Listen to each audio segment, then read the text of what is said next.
Good morning વિદ્યાર્થીની બહેનો.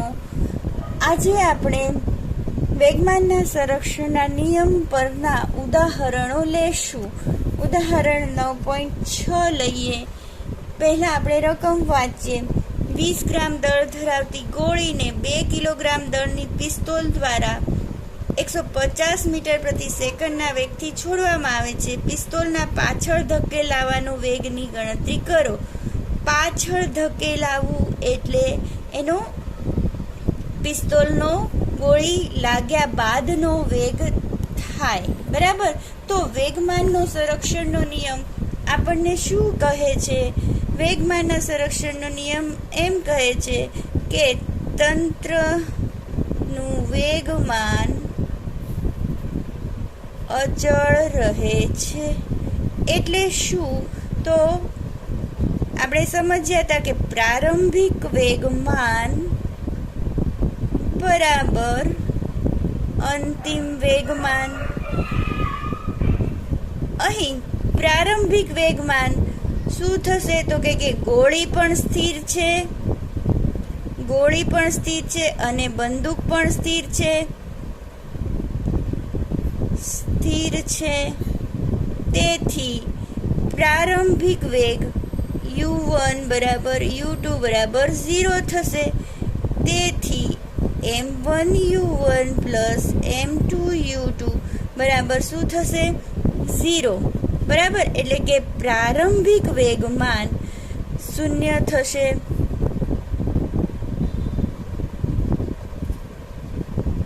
વેગમાન 0 થશે. હવે વાત કરીએ અંતિમ વેગમાનની. તો કે હવે શું થાય છે? તો કે ગોળી છૂટી ગઈ, બંદૂકમાંથી છૂટી ગઈ ગોળી. ત્યારે ગોળીના અંતિમ વેગને આપણે v1 કહીએ. તો કેટલો આપ્યો છે આપણને? 150 મીટર પ્રતિ સેકન્ડ. અને ધારો કે બંદૂકને નો વેગ v2v મળે છે. તો પ્રારંભિક વેગમાન શોધ્યું, એમ અંતિમ વેગમાન શું મળશે? તો કે m1v1 પ્લસ m2v2 માં કિંમતો મૂકીએ. m1 એટલે આપણી પાસે શું આપેલું છે? m1 એટલે ગોળીનું દ્રવ્યમાન. m1 એટલે ગોળીનું દ્રવ્યમાન 20 ગ્રામ છે. એને કિલોગ્રામમાં ફેરવીએ તો 20/1000 કિલોગ્રામ થાય. એટલે 2/10. અને m2 કેટલો આપેલો છે? 2 કિલોગ્રામ. આ કિંમતો મૂકીએ. m1 એટલે 2/100 ગુણ્યા 150 વત્તા m2 એટલે 2 ગુણ્યા v2 એટલે v મૂકી દેશું. તો આ આપણો શું છે? અંતિમ વેગમાન. આ પ્રારંભિક વેગમાન. તેથી વેગમાનના સંરક્ષણના નિયમનો ઉપયોગ કરીએ.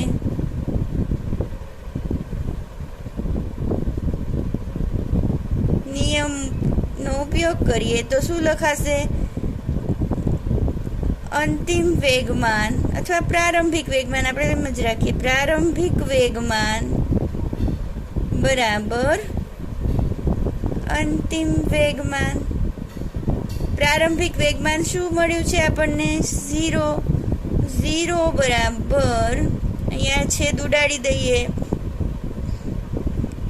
15×10 વત્તા 2v મીંડું ગયું.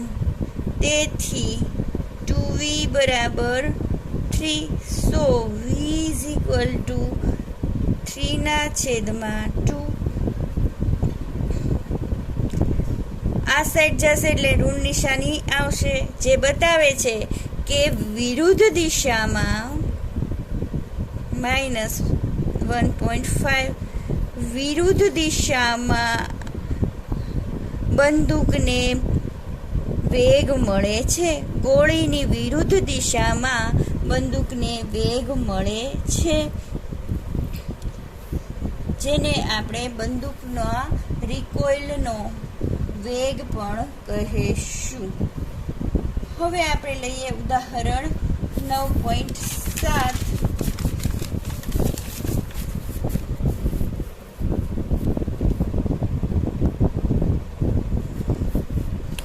રકમ વાંચીએ.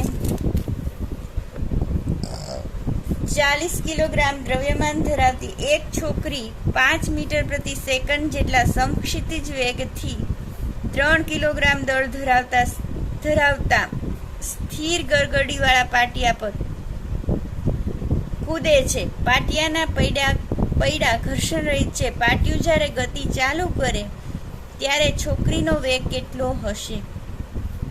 સમક્ષિતિજ દિશામાં કોઈ અસંતુલિત બળ લાગતું નથી તેમ વિચારો.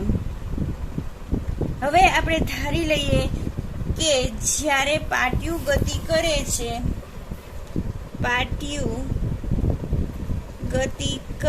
છે, ત્યારે છોકરીનો વેગ v છે.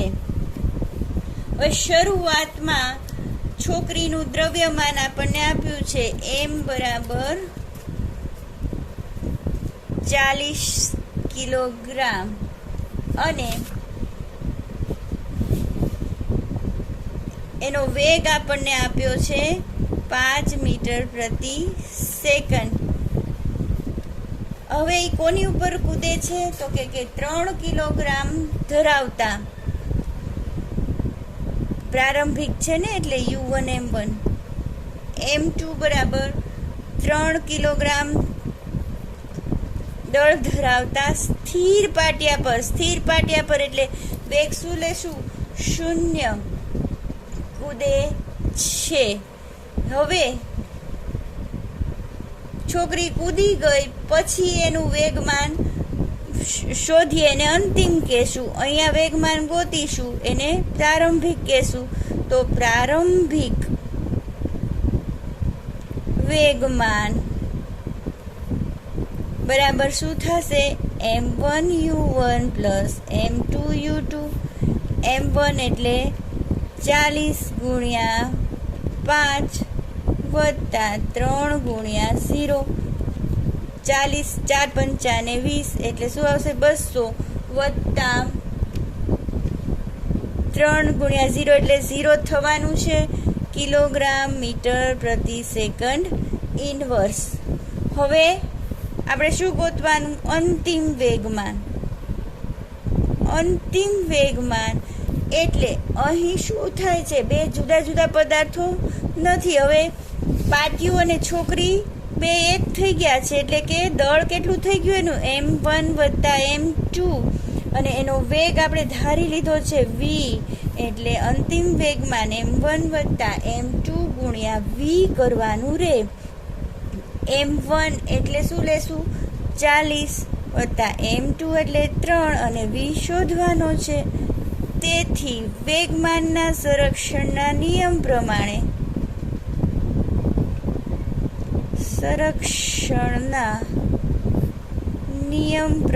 શું થશે? પ્રારંભિક વેગમાન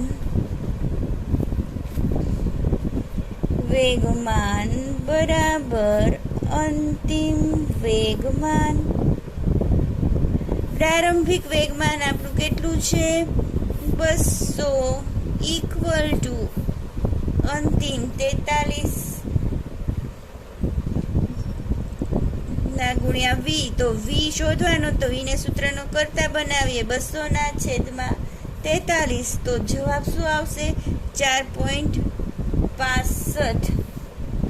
આ કેવો મળે છે? તો કે આપણને આ ધન જ મળે છે, એટલે કે છોકરીનો અને પાટિયાનો વેગની દિશા બંને એક જ હશે.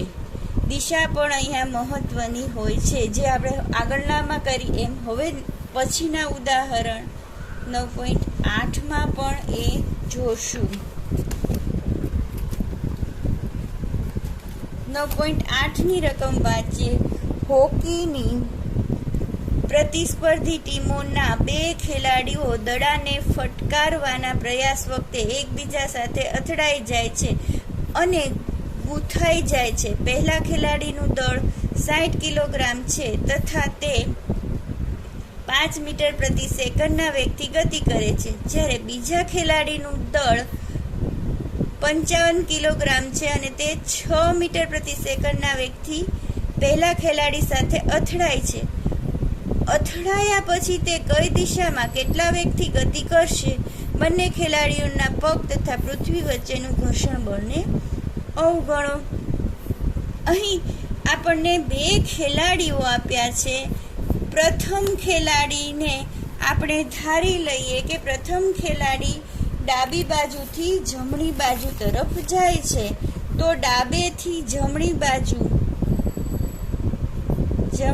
બાજુની દિશાને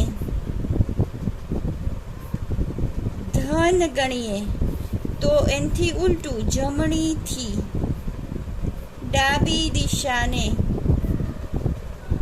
ઋણ લેવાય. તમે આનાથી ઊંધું ધારો તો પણ કોઈ ફેર પડતો નથી, પણ તમારે મેન્શન કરવાનું રહે. બરાબર છે.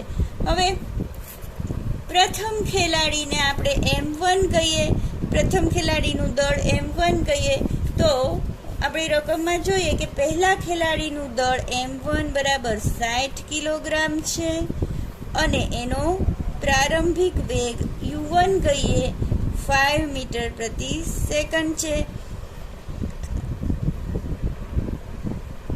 ત્યારબાદ એને ધન દિશામાં લીધું કે એને આપણે ડાબીથી જમણી બાજુ જાય છે એમ ધાર્યું છે. M2 બરાબર સામેથી આવે છે ને આ ખેલાડી, એનું દળ કેટલું છે? 55 કિલોગ્રામ અને U2 એની સામે આવે છે તો એનું વેગ કેટલો છે? 6 મીટર પ્રતિ સેકન્ડ. એને કેવો લેશું? ઋણ લેશું. બરાબર ને? કારણ કે તે ખેલાડી સામેથી આવે છે એટલે કે જમણીથી ડાબી તરફ આવે છે એટલે એનો આપણે લેશું ઋણ લેશું. હવે શું થાય છે તો કે હવે બંને અથડાય છે, તો અથડાયા પહેલાનું વેગમાન છે એને આપણે કહેશું પ્રારંભિક વેગમાન. બરાબર? તો અહીં પ્રારંભિક વેગમાન આપણું ઓરિજિનલ સૂત્ર લખી નાખવાનું, M1U1 પ્લસ M2U2. તો M1 એટલે 60 ગુણ્યા 5 વત્તા M2 એટલે 55. U2 કેવો છે તો કે U2 આપણી પાસે માઇનસ છે એટલે -6 લેવાનું રહેશે. 6 પંચા ને 30 આ આવશે 300 -55 ગુણ્યા 6 કરીએ તો આવશે આપણી પાસે 330. તો અહીં જવાબ આવશે 30 કિલોગ્રામ પ્રતિ મીટર સેકન્ડ ઇનવર્સ. બરાબર? આ આપણો આવ્યો પ્રારંભિક વેગમાન. હવે 2 ખેલાડી અથડાય છે એટલે આગળની જેમ અથડાઈ જાય છે અને એકબીજામાં ગૂંથાઈ જાય છે એમ કીધું છે, તો અથડામણ બાદનું વેગમાનને આપણે શું કહેશું? અંતિમ વેગમાન.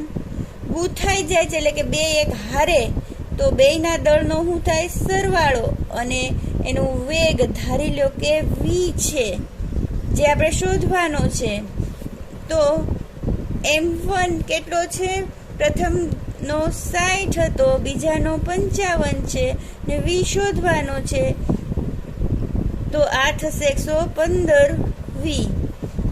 તેથી શું લખશું? વેગમાનના સંરક્ષણના નિયમ પ્રમાણે. તમને આવડે જ છે નિયમ. શું લખશું અહીંયા? પ્રારંભિક વેગમાન બરાબર અંતિમ વેગમાન. ખાસ તમે એક પદ્ધતિ યાદ રાખો તો તમને સહેલું પડે. પ્રારંભિક વેગમાન આપણે શું મેળવું છે? -30. અંતિમ વેગમાન આપણી પાસે શું છે? 115 v. તેથી v ઇઝ ઇક્વલ ટુ -30/115 ભાગાકાર કરશો તો તમને મળશે 0.26 મીટર પ્રતિ સેકન્ડ. ઇન્વર્સ ભાગાકાર ન કરો, આ રીતે મૂકી દો તો પણ ચાલે, પણ અહીંયા ખાસ માઇનસ નિશાની મૂકવાની. જે માઇનસ નિશાની શું દર્શાવે છે તો કે અથડાયા બાદ ખેલાડી છે એ જમણેથી ડાબી બાજુએ 0.26 મીટર પ્રતિ સેકન્ડના વેગથી ગતિ કરે છે. કારણ કે આપણે આગળ ધાર્યું છે એનાથી ઊંધું ધાર્યું હોય તો ઊંધું પણ લખી શકાય. ખાસ આપણે એ કહેવાનું કે આપણે આ દિશા ધારી છે તેથી આમ થાય. બરાબર, તો આ 3 દાખલા આપણે વેગમાનના સંરક્ષણના નિયમ પર આધારિત ગણ્યા.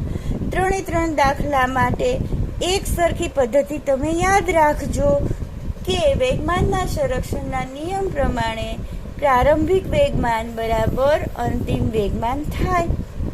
વેગમાનનું ઓરિજિનલ સૂત્ર આપણને ખબર છે, એમ દળ ગુણ્યા વેગ. પછી એ રીતે તમે એને સેટ કરી શકો.